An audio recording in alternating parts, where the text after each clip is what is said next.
Hello everyone, I am Stephanie with Vintage Freak 32 and we're going to get into our second Christmas craft of the season.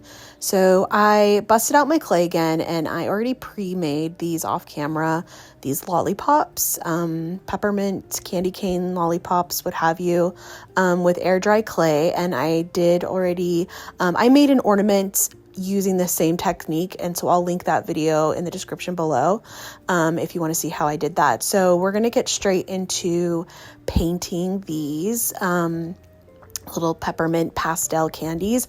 Have you guys noticed? I don't know. I have so much Christmas and I collect vintage Christmas, so I don't buy too much at the store, but I went to Hobby Lobby and pastel candy Christmas was vomited everywhere all over the store. So I was like, okay, I guess this is trending this year. So this is the vibe I was going for. I found it really cute, but I had to put my little anthropomorphic, put a funny face on it spin. So that's what we're doing. So I painted the base of the peppermints, or we're going to call these lollipops, I guess. I painted them using actually paint markers. I started with acrylic paints and I just wasn't getting the colors I wanted. And I have these paint pens from Target actually, and they're really, really great. My daughter loves using them for her crafting as well. She's only 6, but they're easy. And you don't get paint everywhere. So that's what I used for the pinks and the purples and the greens on these, were those paint markers, and I'll link those in the description below. And then while the clay was wet, I stuck these kebab skewers. I have a whole bag of these from a long time ago when we did kebabs cooking, and so these are not used. Obviously, they're clean. I stuck that in and let it dry inside of it. So they're pretty in there, nice and stuck, so they're not going anywhere. But then I'm taking my fine liner brush, as you've been seeing here, and I am painting on those fun little adorable faces. And then here I'm just showing you the difference where you painting in the whites of the eyes, the scleras, I guess you could say, how different it makes it pop. It's really important to do that part because your eyes otherwise are going to kind of get lost with the background, the busy background of the colors. So and then I did my little pupil dots. So I had actually burrowed out some holes for the mouth and the cheeks because I had a different idea, and I didn't end up going with it. And instead I had these little tiny felt circles from another craft I used to mass produce with felt. And I have so many of these, and I thought these were the perfect size and easy to just put on and use as the little cheekies on these cute little candy lollies. And then I'm actually going to go in, and this is something I've done for so long. As you can see, this is actual Urban Decay blush, but it's expired. It's long expired. So I don't use it on my face anymore. But I use it on my crafts, and it really sticks to felt really well. And, I will have a craft coming up showing you guys. I used to make felt deer ornaments. I still make them, but I used to sell them just primarily on Instagram years ago. And I use these as the little spots on the deer's backs, if you will. I'll try and put in a picture if I can find one of my deer. And so I use those because I have so many, is what I'm, taking the long road to explain what I'm trying to point out. So I am giving them obviously some chenille little arms so they have more character to them and to really kind of help bring out the expressions that they're making. And I'm just hot gluing those to the back, and then later I will take a small piece of felt and put that over the backside just to kind of make the backside look a little cleaner. And the idea with these is that you can stick them in whatever you want, an arrangement, in a flower frog. They are made of clay. I didn't make them as thick as my previous peppermint ornament.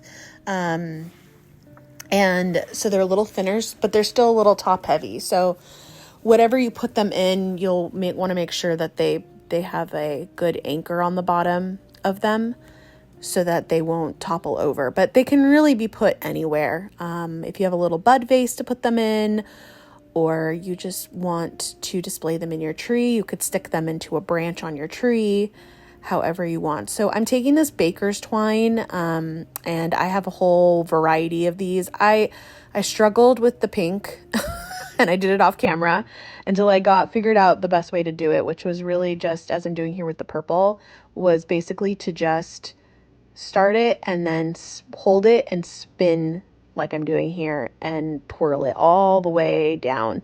I mean, I don't do it all the way down, but I do about 3/4 down the stick, and then I hot glue the end of the baker's twine there.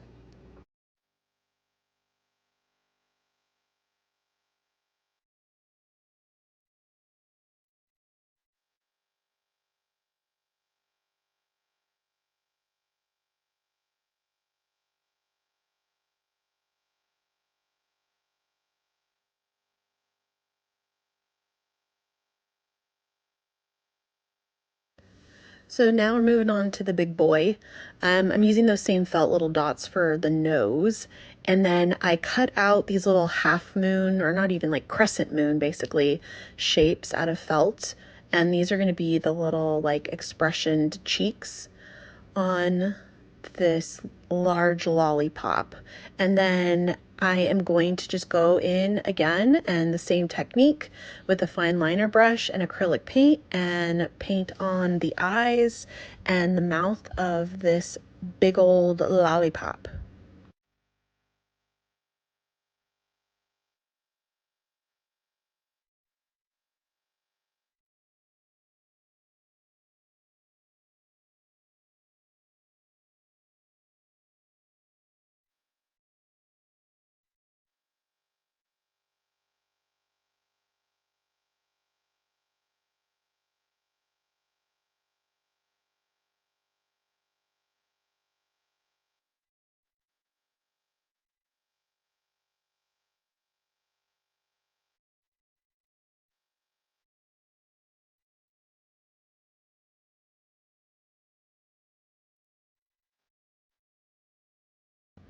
And this is just a reminder that if you are enjoying my content and you like what you're seeing and you want to see more of my crafting videos, please make sure to give me a like and a subscribe so that you don't miss any future videos.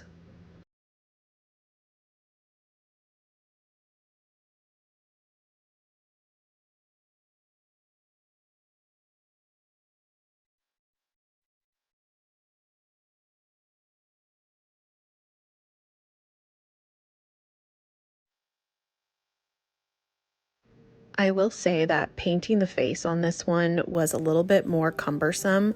The way I made this lollipop is I literally rolled out a worm or a thin pipe of clay and spiraled it up on itself. So it has all the grooves in there. They're not just painted on. So as I paint the face on, you'll see the brush skips where there's a groove. So I had to meticulously go in and paint into those grooves so you didn't see this weird gap and kind of distorting the way that the face looks. I also painted the whole mouth off camera. I was really torn about how to do his mouth, and I won't disagree with you if you think he's a little scary lollipop with his mouth like this, especially when I put the teeth on, and that's okay. He came out how he came out, and there's no going back now. So I as you can see here, I'm using that paint marker. These are the ones from Target to do the lips. And then I take the fine liner brush and just get some more of that paint to kind of get in between those grooves. And I do a lot of the cleanup on the mouth off camera, as well as add on arms. I didn't give him legs because I thought he was so big and he didn't need the legs and it was going to look really weird and unproportionate. But I did do the dark green baker's twine, and I think they look really cute together. Like the little peppermints are scared of the bigger one. I don't know. They're cute all on their own, but these will be available in my Etsy shop individually. So they're not going to come together. You can purchase them individually if you'd like them. And I hope you guys really enjoyed this one. I've got a lot of ideas, so please stay tuned for the next one. I'll see you guys later. Bye.